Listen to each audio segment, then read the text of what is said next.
Jika Esteban Ocon posisinya di tim Haas sedang ada di bawah tekanan dengan performanya yang mengecewakan, maka berbanding terbalik dengan Oliver Bearman yang nampaknya cukup aman. Bearman sendiri mampu membuktikan kualitasnya dengan secara konsisten mengalahkan Esteban Ocon yang bukanlah pembalap kaleng-kaleng dan punya reputasi di papan tengah. Terutama capaiannya di akhir musim lalu ketika bisa cetak poin dalam 5 balapan beruntun, yang salah satu diantaranya adalah finish di posisi keempat pada GP Meksiko dan nyaris saja podium saat itu. Di usianya yang masih 21 tahun, Bearman menjadi salah satu pembalap dengan prospek yang cukup cerah, dan statusnya sebagai pembalap Akademi Ferrari sudah menjawab potensi besarnya selama ini. Jika kita ingat, Bearman saja langsung tampil impresif dengan raih poin ketika debut dadakannya bersama Ferrari saat gantikan Carlos Sainz di GP Arab Saudi 2024. Bahkan dia kembali ulangi capaian serupa saat dapatkan kesempatan lagi sebagai sopir tembak bersama Haas di Baku dengan perolehan poin. Sejak itu, nama Bearman sudah dikenal sebagai salah satu wonderkid dengan talenta yang cukup wangi, dan terbukti selama 2 tahunnya bersama Haas, dia bisa jadi sosok yang memimpin tim dalam raihan poin di konstruktor. Tapi seperti yang pernah kami bahas beberapa tahun yang lalu, target Bearman secara realistis tentu adalah promosi sebagai pembalap utama di Ferrari suatu saat nanti, yang sayangnya bakal sulit terwujud dalam waktu dekat. Bagaimana mungkin Bearman bisa menggusur duet Charles Leclerc dan Lewis Hamilton yang begitu solid di tim utama? Leclerc sudah dikontrak darah oleh Ferrari dengan durasi masa bakti minimal sampai tahun 2029 mendatang, dan dia masih punya status sebagai pembalap anak emas di dalam tim sebagai lulusan akademi sejak 2019. Sementara Lewis Hamilton penampilannya meningkat pada musim keduanya bersama skuad Maranello dengan keberhasilannya memutus puasa kemenangan tim di Barcelona. Hamilton selangkah lagi bisa aktifkan perpanjangan kontraknya selama semusim, atau bahkan bisa lebih lama apabila dia ambisinya untuk raih gelar ke-8 masih membara. Dengan kondisi seperti ini, otomatis tidak ada tempat bagi Bearman dan dia harus menunggu sampai waktunya tiba jika ingin sekali lagi mencicipi sensasi balapan dengan seragam warna merah. Bearman sendiri menyebut kalau ia masih punya impian untuk balapan lagi bersama Ferrari suatu saat nanti sebagai pembalap utama. Selain karena fakta kalau dia adalah produk asli Akademi Ferrari, tapi siapa yang tidak bangga bisa kemudikan mobil F1 dengan brand otomotif paling ikonik dan legendaris di dunia? Ia mengaku sangat bahagia bisa bekerja bersama tim dengan dukungan yang Ferrari berikan dalam perjalanan karirnya di F1. Namun Bearman menegaskan apabila dia tidak ingin menunggu terlalu lama selama 3-5 tahun hanya untuk menanti kursi di Ferrari. Posibilitas terdekat adalah pada 2028, apabila Hamilton memutuskan tidak perpanjang kontrak dan pensiun. Tapi tidak ada jaminan apabila Hamilton pensiun, maka Ferrari akan memberikan salah satu kursi mereka kepada Bearman, dan ia beresiko membuang waktu karirnya di F1 secara percuma apabila tetap menunggu tempat di sana. Selain itu, performa Haas bisa dibilang naik turun setiap musimnya di papan tengah, yang artinya seberapa kompetitif mobil Haas bisa memberikan pengaruh besar terhadap citra Bearman itu sendiri. Ia menginginkan promosi cepat, tapi kondisi Ferrari yang sedang solid-solidnya jelas tidak memungkinkan. Meski memimpikan balapan bersama Ferrari, tapi target utama Bearman tetaplah menjadi juara dunia, yang apabila ada tim lain yang menawarkannya kesempatan tersebut, maka dia akan mengambilnya. Posisi Bearman cukup realistis, dengan pintu di Ferrari yang masih sangat rapat, sehingga dia sangat terbuka terhadap prospek dari tim lain apabila memang ada tawaran. Dia tidak ingin terjebak di situasi serupa seperti George Russell yang 3 tahunnya terbuang di Williams karena pintu di Mercedes yang tertutup dan dampaknya jelas pada perkembangan pembalap yang terhambat di papan bawah. Bearman walaupun tidak masalah kalau tetap bertahan di Haas musim depan sebagai pembalap Akademi Ferrari, tapi dia tidak ingin terlalu lama di sana dan menantikan kesempatan untuk segera naik level supaya berkembang lebih cepat di persaingan yang lebih intens di papan atas. Bearman sekarang kabarnya sedang dipantau dan didekati oleh manajemen Red Bull yang menempatkannya sebagai salah satu kandidat pembalap pengganti Max Verstappen apabila dia memilih angkat kaki atau pensiun.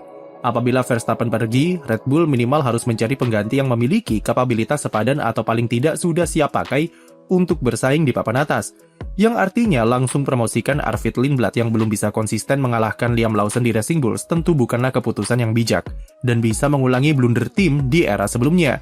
Oscar Piastri memang sempat jadi pilihan utama, tapi karena kontraknya di McLaren yang begitu sulit ditebus dan keinginan sang pembalap yang tidak mau pindah, membuat Red Bull mengalihkan target ke pembalap Haas tersebut. Ada beberapa alasan kenapa Red Bull menginginkan sosok Bearman. Salah satunya adalah talentanya yang sangat potensial dan punya catatan penampilan yang solid dengan usianya yang masih 21 tahun. Berman merupakan pembalap satu angkatan dengan Kimi Antonelli, Isaac Hadjar, dan Gabriel Bortoleto yang digadang-gadang jadi generasi baru di F1 modern. Merekrut Berman artinya Red Bull bisa mempunyai dua pembalap dengan generasi yang sama sebagai penjamin untuk proyek jangka panjang. Secara teknis, Berman sendiri diklaim memiliki gaya balap yang hampir mirip seperti Max Verstappen, yaitu agresif, suka mobil dengan settingan oversteer, pengereman yang tajam, serta pendekatan yang presisi, dan yang utama adalah sangat adaptif. Berman begitu adaptif ketika dihadapkan dengan perubahan karakteristik mobil yang membuatnya memiliki preferensi setup yang cukup luas. Ayao Komatsu menyebutnya sebagai pembalap dengan sensitivitas yang sangat baik, yaitu kemampuan untuk mendeteksi perilaku mobil dan tahu apa saja yang harus diutak-atik dari settingan mobilnya agar performanya meningkat. Pengetahuan teknisnya sangat bagus bagi pembalap seusianya, dan banyak orang di Haas yang sudah mengakui ketekunan dan keuletan Berman saat bekerja bersama tim. Skill set dan personality pembalap seperti ini yang dianggap cocok dengan budaya Red Bull untuk menjadikan Berman sebagai pembalap pengganti Verstappen. Selain itu, Oli juga punya koneksi dengan Lauren Mekies semasa bekerja di Ferrari, dan dialah yang jadi perantara saat Berman menyepakati kontrak untuk bergabung ke Akademi Maranello. Mekies sudah kenal langsung soal seberapa potensialnya talenta Berman, baik dari skill, karakter, dan etos kerja yang tinggi untuk memudahkan proses scouting sampai negosiasi. Penghalangnya adalah ikatan kontrak Berman dengan Ferrari yang harus ditebus dengan valuasi yang tidak murah, mengingat Ferrari sendiri sudah menjadikan sang pembalap sebagai hot prospect untuk masa depan. Tapi itu seharusnya tak jadi masalah apabila posisi Red Bull nantinya kepepet saat Verstappen benar-benar pergi, maka segala cara akan mereka lakukan untuk merekrutnya. Mekies sendiri juga belum tentu mendapatkan persetujuan dari direksi, terutama dari Oliver Mintzlaff, soal merekrut pembalap dari luar keluarga Red Bull seperti Berman. Apalagi langkah ini akan berlawanan dengan filosofi mereka yang sudah memiliki kolam pembalap sendiri di Red Bull Junior yang konsisten mempromosikan pembalap baru dari sana. Apabila merekrut pembalap luar, Mintzlaff diyakini hanya mau pembalap yang sudah benar-benar teruji dan memiliki valuasi yang jelas seperti Oscar Piastri. Atau bahkan tidak menutup kemungkinan mereka akan coba membajak pembalap seperti Charles Leclerc atau George Russell.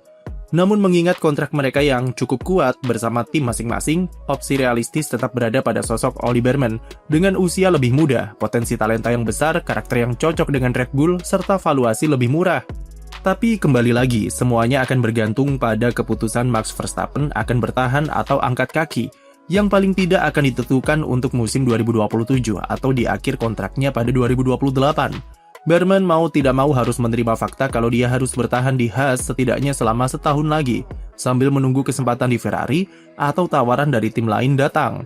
Harus diakui memang talenta Berman bisa dikatakan datang di waktu yang salah dengan kondisi Ferrari yang tidak memungkinkan untuk ditembus dalam waktu dekat. Kondisi Haas yang performanya tidak bisa diandalkan untuk tampil konsisten memuaskan di papan tengah, juga jadi faktor yang akan bermain dalam valuasi Berman di mata tim-tim besar. Terutama Haas saat ini yang performanya menurun, di mana setelah jumawa di awal musim dengan sempat huni posisi 4 konstruktor, mereka sudah 5 balapan pulang dengan tangan hampa dan tergusur ke posisi 7 klasemen. Sejak GP Miami mereka hanya mencetak 3 poin dan Berman terakhir kali finish di top 10 pada GP Kanada.